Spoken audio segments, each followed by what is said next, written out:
Hello, my name is Pernille Frederiksen, and I work for the Danish Heritage Agency, which is called Danish Agency for Culture and Palaces. And I'm here to talk to you about scheduled monuments and sites at risk of coastal erosion. And it's a quite compressed material, so if you have any questions, please save them for the later Q&A session afterwards. Sorry. So Denmark is a lowland country in southern Scandinavia with a coastline of more than 7,000 kilometers. The Danish coastal zone contains a rich archaeological heritage, which is vital for understanding the development of the southwestern Scandinavia area and is changing prehistoric and historic communities. However, the ongoing climate change and its environmental consequences poses a threat towards some of the country's 32,000 scheduled monuments and sites. And Danish legislation on monuments is restrictive. The default position is that no changes at all may be made to historic monuments and sites. So the issue of monuments and sites threatened by coastal erosion is interesting in that society has instituted a conservation system that cannot be sustained because of escalating weather conditions. This poses major administrative challenges to the country's cultural heritage authorities, who need to re-evaluate some quite fundamental concepts and principles of current cultural heritage practice.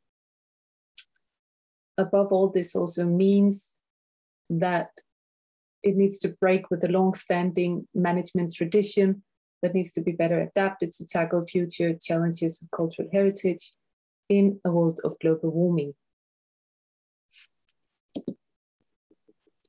As I mentioned before, Denmark has approximately 32,000 scheduled monuments and sites scattered throughout the country. They include sites and monuments ranging from Stone Age megaliths to military sites from the two world wars. And this high figure includes both large and small, from individual rock carving motifs to big Viking fortresses. Scheduled monuments have been legally protected from the changes to the physical conditions since 1937. So in 2016, the Danish Coastal Authority completed a national survey of the country's coastal dynamics, one outcome of which was a web-based coastal atlas in which all property owner can check the average erosion pressure and flood risk near their property. So by comparing the coastal atlas with the national database of scheduled monuments and sites, it is possible to see how different historic sites are from the coast and what the erosion pressure is in that stretch of the coast. The Danish Agency for Culture and Heritage, for Culture and Palaces, conducted such a survey in 2016 by the means of a systematic review of the entire Danish coastline. The survey is based on public aerial photography from 2015 and the LiDAR scans of Denmark, also from 2015. So this mapping showed that 711 scheduled monuments and sites are located within 50 meters of the coast. At this map, though, we have only focused on 248 monuments marked with yellow that are within 0 to 10 meters from the waterline, and then 92 monuments marked with red on the map that are already undergoing some form of degradation. So with this survey in hand, it's now possible to prioritize specific management plans for monuments in peril and probably direct broad-scale management of monuments in decay. One challenge with the current management of this issue to date has been the lack of sense of an overall picture with no overriding national prioritization or strategy. So the initiatives taken so far have therefore also led to very inconsistent arguments being advanced regarding the choice of management measures. For example, arguments have been deployed in favor of a passive approach by the authorities, to the effect that we should just let nature take its course, or that coastal erosion is also a part of the local history. Elsewhere, the decision has been made to relocate chateau monuments, protect them with coastal defenses, or even excavate them. And just so you get an idea of how fast the coastal erosion is along parts of the Danish west coast, here with Nørre Lyngby Old Cemetery as an example, this is an old medieval cemetery from the 12th century. This also shows you, to a certain extent, that coastal erosion is not just a new phenomenon. Of course, it has always existed, but the new thing is how erosion patterns seem to have accelerated within the last couple of decades. As an archaeologist, it's a shame to see, because the knowledge that this cemetery stores about the demographies of the time, the diseases, and medieval living conditions, they simply disappear into the water along with the human remains. And this is a quite old photo from 2015. If you see the new one from 2020, you'll see that the cemetery today is almost gone. So a variety of actions to counteract coastal erosion damage are possible, depending, of course, on the nature of the threat, the environment, and the monument or the site. Coastal protection and relocation are very costly options, while archaeological investigation of all or parts of the monument is more realistic. Regular documentation in lockstep with the process of the degradation may also be a solution. So the choice depends on a specific assessment as to whether one wishes to preserve the site in the landscape as long as possible, or to save the knowledge contained in the site for the future. In a passive management approach, monuments are allowed to erode and nature is allowed to take its course. However, the strategy of official passivity should not be seen as a lack of will to take protective measures, but is generally to be seen as the result of a lack of financial resources for the task.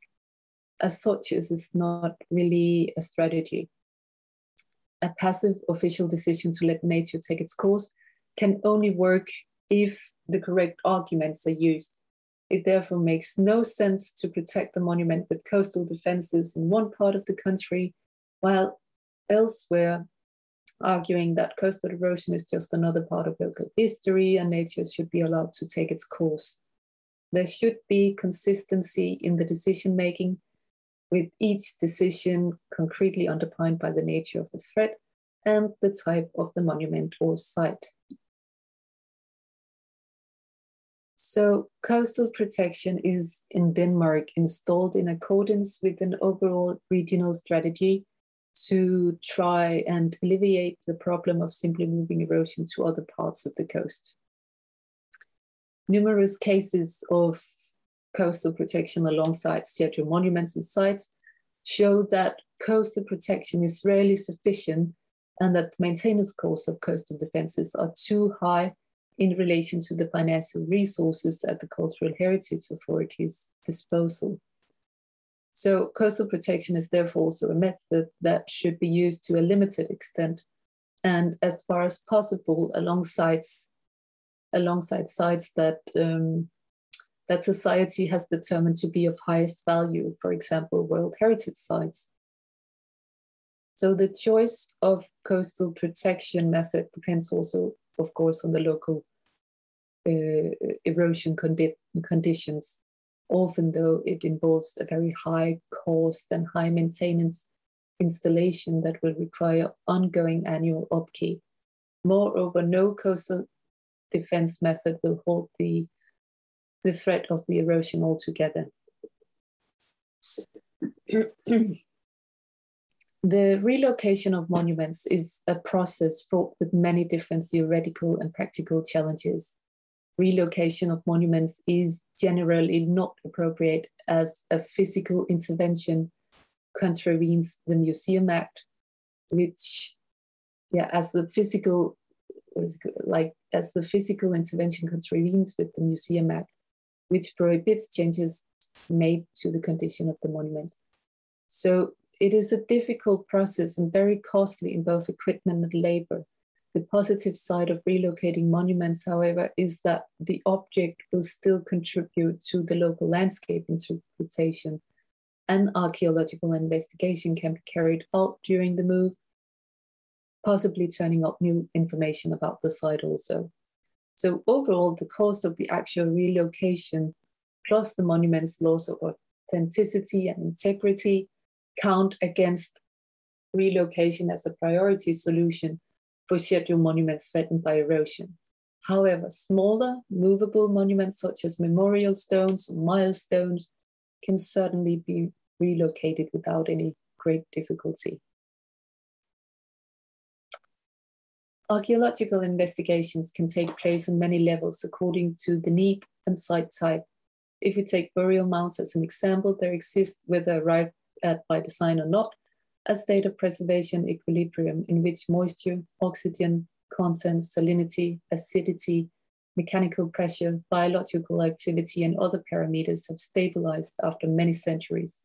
So this balance is disturbed by severe coastal erosion.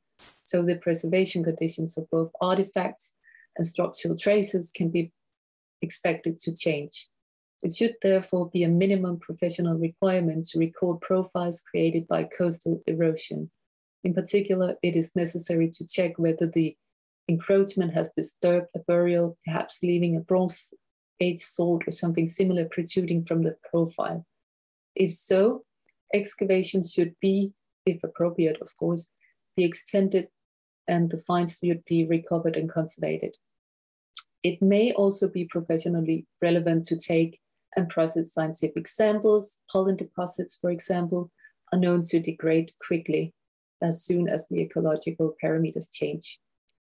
So rather than dig a trench into the mound in classical manner, one can adopt an investigation strategy of utilizing the damage already done by nature. This may, for example, mean carrying out a careful investigation and cleaning up the damage profile of the mound while respecting legal restrictions. So the archaeological excavation method itself is expensive, but it offers a fantastic opportunity to generate a new body of knowledge about the various scheduled monuments that would otherwise simply vanish under the waves. So we do not yet have the right tools to tackle climate change and its effect on the future conservation of material cultural heritage, as well as delaying the process of deterioration for as long as possible. We should begin to consider how best to preserve knowledge of the monuments and sites for posterity once the physical link to prehistory disappears. In Denmark, we have a huge challenge for the future because according to the Danish Museum Act, certain types of monuments are automatically scheduled when they're 100 years old. This means that in a couple of decades, monuments such as World War II monuments will be scheduled. Among those are many erosion-threatened bunkers that once was a part of the German defense line, the Atlantic Wall, on the Danish west coast. But whichever measures are chosen, be it protecting the coast or securing archaeological data, the task undoubtedly requires significant financial and administrative resources. It's therefore also important to learn lessons from the few studies that have been carried out on erosion-threatened monuments so far. This slow accumulation of knowledge is the only way of contributing to the development of sound methods and practical experience that will exist further in actions against loss of cultural heritage. So by prioritizing erosion-threatened monuments and sites, we still have time to secure information about our past for the future.